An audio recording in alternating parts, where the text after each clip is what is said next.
everybody, welcome back to my channel for another Fri DIY. Today's video is number 3 for the Christmas DIY.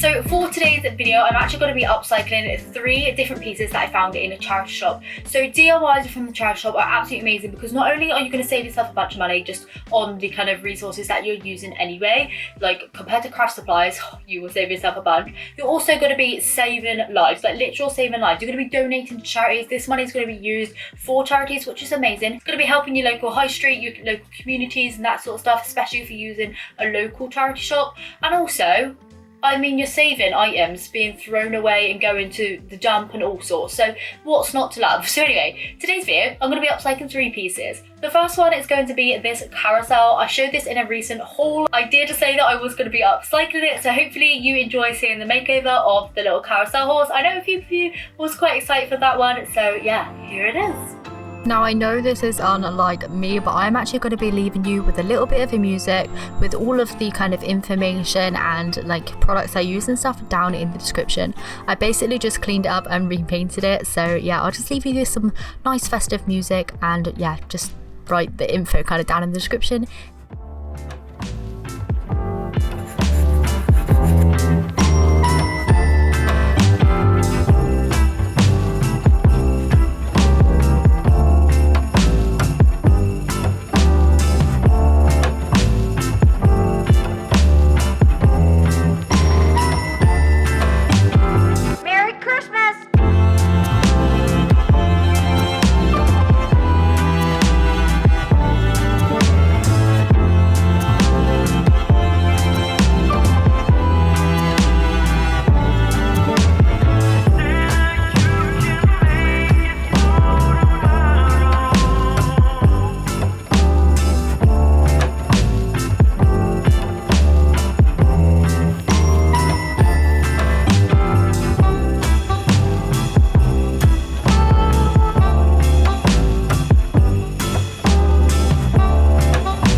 This is how the carousel has turned out. I'm not gonna lie to you, I absolutely love it. I didn't know what I was going to do with this piece, but I think it's kind of a happy medium between the kind of 2 designs that I wanted to do. I was unsure if I was going to do something quite modern and minimalistic as well as like, you know, vintage and kind of like traditional kind of theme, but I think this is a really nice twist between the both.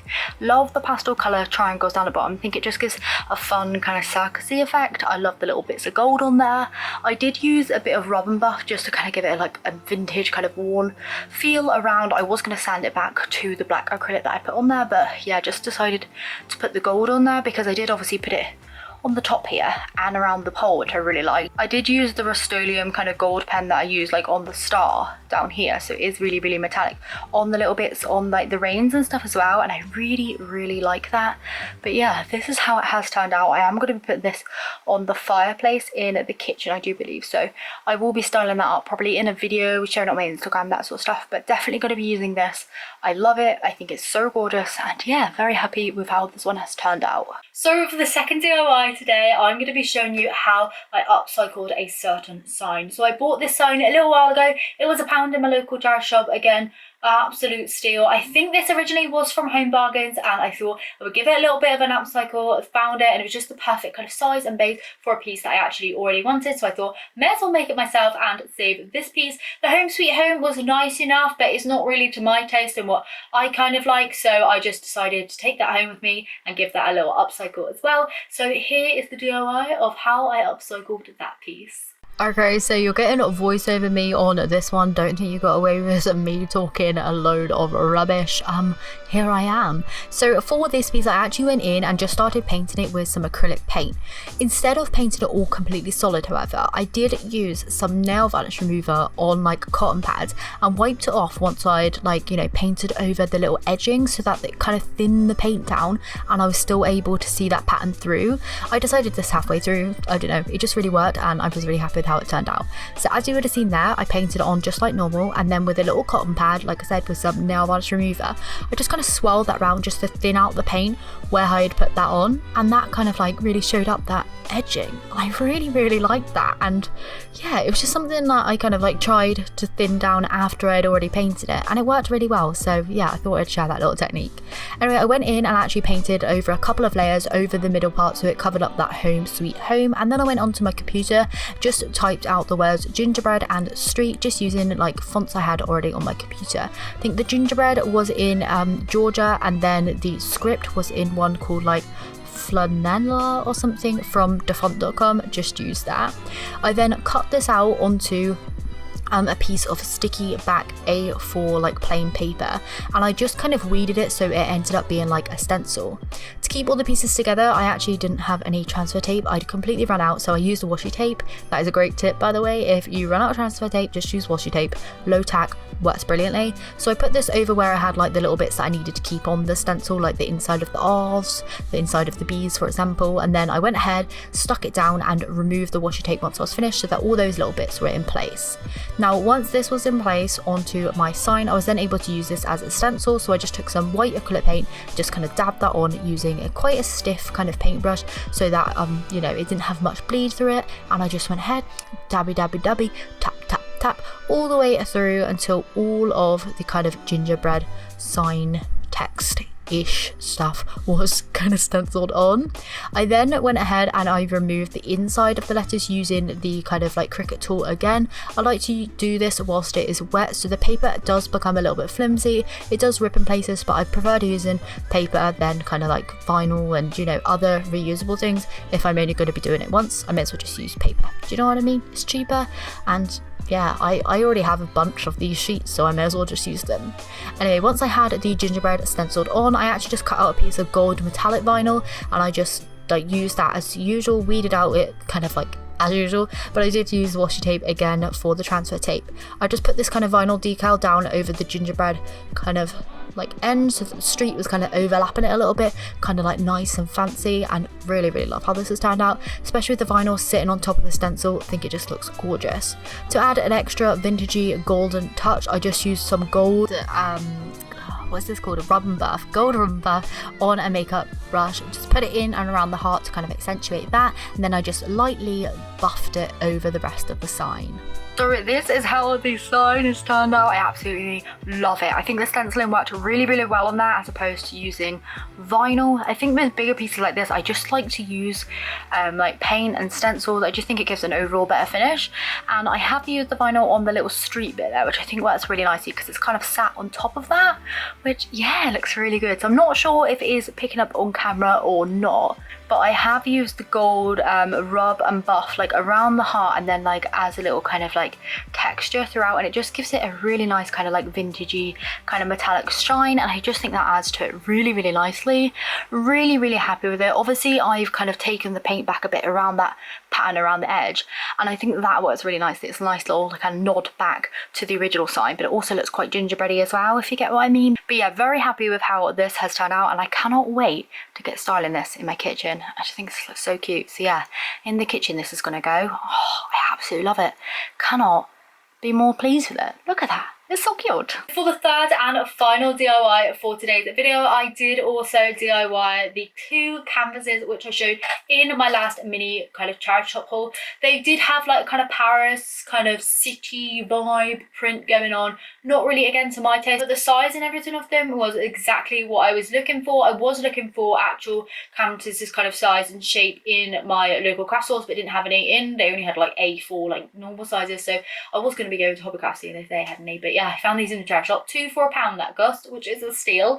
And yeah, I just kind of took them straight back and then did a little design on there, which is what I wanted to do anyway. So hopefully you enjoy seeing this DIY, and I'll meet you back here once that one is done. Okay, so voiceover me again, I'm back. For the canvases, I just sprayed them with a Rust-Oleum primer. I actually did 2 coats on this just to give a really nice surface, something for the paint to stick to, and obviously to drown out the kind of imaging that was already on there. If you've got plain canvases, you're not really going to need to do this, but yeah, it actually went really nicely, by the way, as a base for the acrylic. I really enjoyed it. Anyway, once the canvases were kind of dry, I did 2 coats of that, by the way, the primer. I just drew out a little kind of sketch, really just rough hand, just kind of, yeah, freehand. I didn't have a really particular pattern I wanted to do, but I just kind of sketched it out and I just started painting away. The mixtures of paint that I used on this were pebeo and ones by Arteza. They're premium acrylic ones. I had these gifted ages and ages and ages ago, so full transparency on that, but I actually really love them.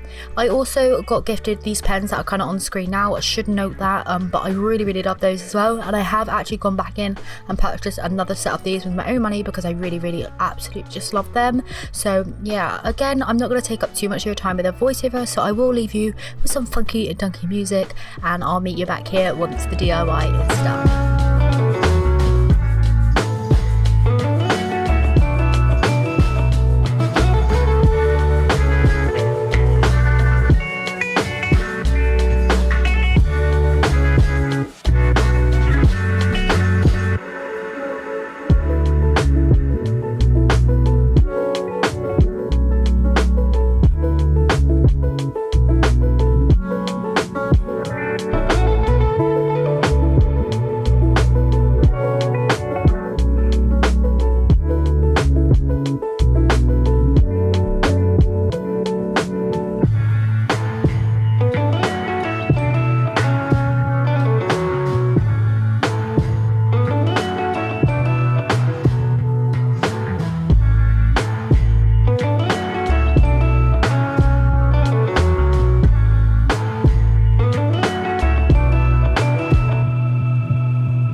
Canvases, this is how the 2 have turned out. I absolutely love them. Definitely more of a modern twist. I think it's definitely going to be suiting up here a lot better. I think they're kind of kid-like, kind of really fun, but really happy with them. Love the colours of them. I think definitely is going to match in this office really well, especially if you watch my other kind of previous DIYs, then you will know.